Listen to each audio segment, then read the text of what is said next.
The Book of Genesis, chapter 7. Then the Lord said to Noah, "Go into the ark, you and all your household, for I have seen that you are righteous before me in this generation. Take with you 7 pairs of all clean animals, the male and his mate, and a pair of the animals that are not clean, the male and his mate, and 7 pairs of the birds of the heavens also, male and female, to keep their offspring alive on the face of all the earth. For in 7 days I will send rain on the earth, 40 days and 40 nights, and every living thing that I have made I will blot out from the face of the ground." And Noah did all that the Lord had commanded him.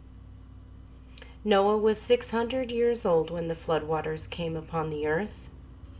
And Noah and his sons and his wife and his sons' wives with him went into the ark to escape the waters of the flood.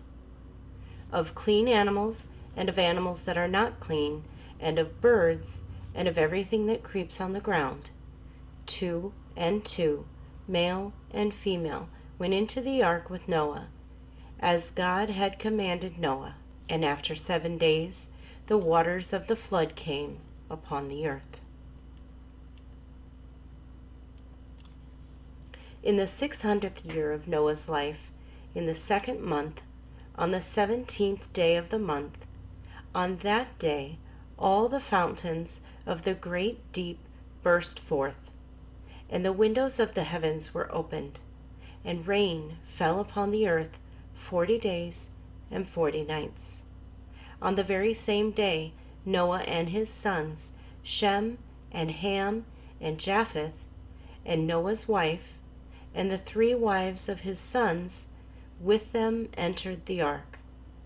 They and every beast according to its kind, and all the livestock according to their kinds, and every creeping thing that creeps on the earth according to its kind, and every bird according to its kind, every winged creature.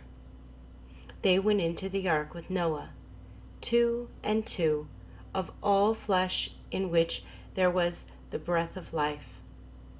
And those that entered, male and female of all flesh, went in as God had commanded him. And the Lord shut him in. The flood continued 40 days on the earth. The waters increased and bore up the ark, and it rose high above the earth. The waters prevailed and increased greatly on the earth, and the ark floated on the face of the waters. And the waters prevailed so mightily on the earth that all the high mountains under the whole heaven were covered. The waters prevailed above the mountains, covering them 15 cubits deep. And all flesh died that moved on the earth, birds, livestock, beasts, all swarming creatures that swarm on the earth, and all mankind. Everything on the dry land, in whose nostrils was the breath of life, died. He blotted out every living thing that was on the face of the ground, man and animals, and creeping things, and birds of the heavens. They were blotted out from the earth.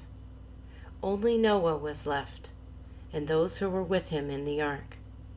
And the waters prevailed on the earth 150 days. Genesis chapter 8. But God remembered Noah and all the beasts and all the livestock that were with him in the ark. And God made a wind blow over the earth, and the waters subsided. The fountains of the deep and the window of the heavens were closed. The rain from the heavens was restrained, and the waters receded from the earth continually. At the end of 150 days, the waters had abated. And in the 7th month, on the 17th day of the month, the ark came to rest on the mountains of Ararat. And the waters continued to abate until the 10th month. In the 10th month, on the 1st day of the month, the tops of the mountains were seen. At the end of 40 days, Noah opened the window of the ark that he had made, and sent forth a raven. It went to and fro until the waters were dried up from the earth.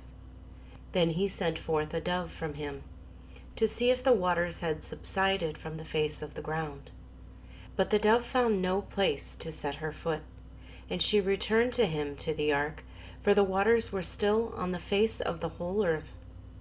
So he put out his hand and took her and brought her into the ark with him. He waited another 7 days, and again he sent forth the dove out of the ark. And the dove came back to him in the evening, and behold, in her mouth was a freshly plucked olive leaf. So Noah knew that the waters had subsided from the earth. Then he waited another 7 days and sent forth the dove, and she did not return to him any more. In the 601st year, in the 1st month, the 1st day of the month, the waters were dried from the earth. And Noah removed the covering of the ark and looked, and behold, the face of the ground was dry. In the 2nd month, on the 27th day of the month, the earth had dried out. Then God said to Noah, "Go out from the ark, you and your wife, and your sons, and your sons' wives with you. Bring out with you every living thing that is with you of all flesh, birds and animals, and every creeping thing that creeps on the earth, that they may swarm on the earth, and be fruitful and multiply on the earth." So Noah went out, and his sons, and his wife, and his sons' wives with him. Every beast, every creeping thing, and every bird, everything that moves on the earth, went out by families from the ark. Then Noah built an altar to the Lord, and took some of every clean animal and some of every clean bird, and offered burnt offerings on the altar.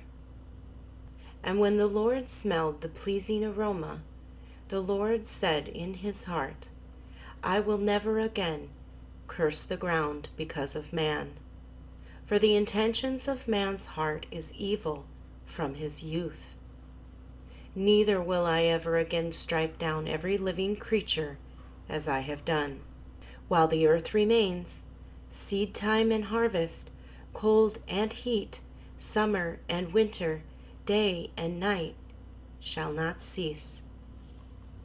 Genesis chapter 9. And God blessed Noah and his sons, and said to them, "Be fruitful and multiply, and fill the earth. The fear of you and the dread of you shall be upon every beast of the earth, and upon every bird of the heavens, upon everything that creeps on the ground, and all the fish of the sea. Into your hand they are delivered. Every moving thing that lives shall be food for you. And as I give you the green plants, I give you everything. But you shall not eat flesh with its life, that is, its blood. And for your lifeblood I will require a reckoning.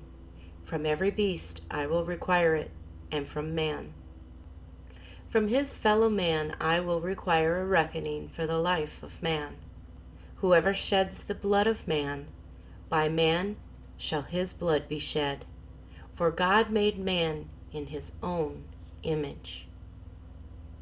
And you, be fruitful and multiply, increase greatly on the earth, and multiply in it." Then God said to Noah and to his sons with him, "Behold, I establish my covenant with you and your offspring after you, and with every living creature that is with you, the birds, the livestock, and every beast of the earth with you. As many as came out of the ark, it is for every beast of the earth.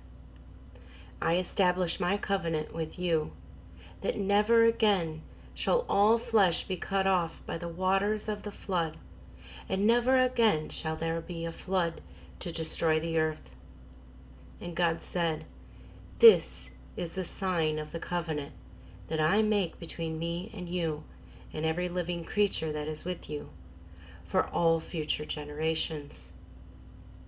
I have set my bow in the cloud, and it shall be a sign of the covenant between me and the earth.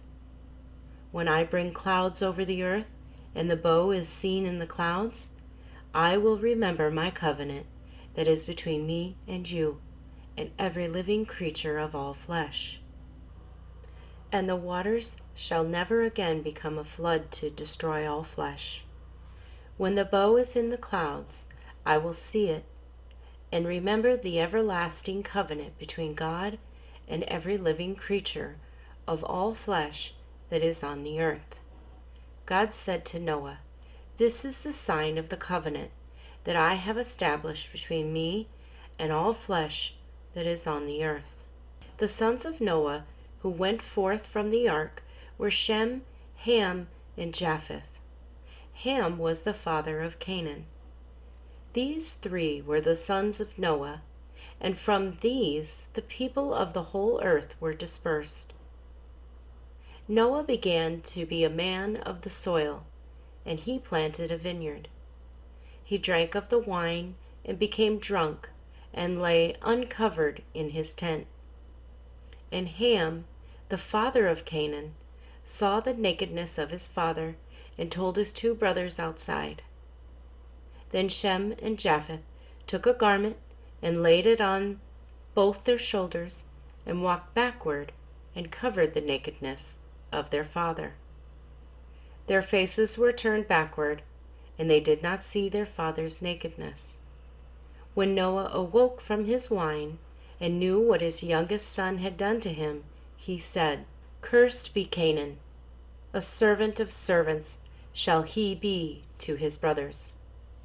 He also said, "Blessed be the Lord, the God of Shem, and let Canaan be his servant. May God enlarge Japheth, and let him dwell in the tents of Shem, and let Canaan be his servant."